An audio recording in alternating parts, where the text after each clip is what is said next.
سبحان مبدل الأحوال.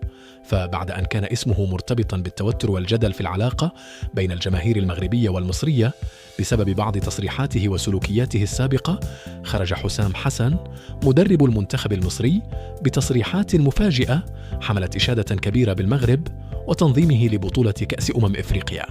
وخلال الندوة الصحفية التي عقدها اليوم الخميس بحضور رئيس الاتحاد المصري لكرة القدم هاني أبو ريدة ووزير الرياضة، عبر حسام حسن عن سعادته الكبيرة بتواجده في المغرب، مؤكدا أن بعثة المنتخب المصري وجدت كل الظروف الملائمة من إقامة وتنقل ومعيشة في مستوى يليق ببطولة قارية كبرى. وقال مدرب الفراعنة: بصراحة كنت سعيدا جدا بالتواجد في بلد عربي شقيق مثل المغرب، وجدنا كل شيء من إقامة وتنظيم وتنقل في أفضل الظروف، مضيفا أن التجربة كانت إيجابية بكل المقاييس. وأكد حسام حسن رغبته في تعزيز التعاون الرياضي بين المغرب ومصر خلال المرحلة المقبلة، موجها شكره للمملكة المغربية على حسن الاستقبال والتنظيم المحكم الذي طبع مجريات البطولة.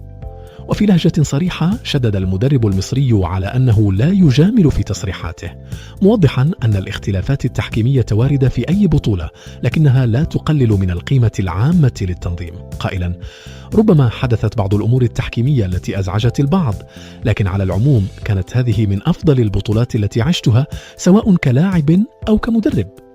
وأضاف أن المغرب يتوفر على بنية تحتية رياضية ضخمة وملاعب بمواصفات عالمية، مشيرا إلى أنه لم يشاهد مثل هذه الإمكانيات إلا في أوروبا، وهو ما يعكس حسب تعبيره حجم التطور الذي بلغته الكرة المغربية.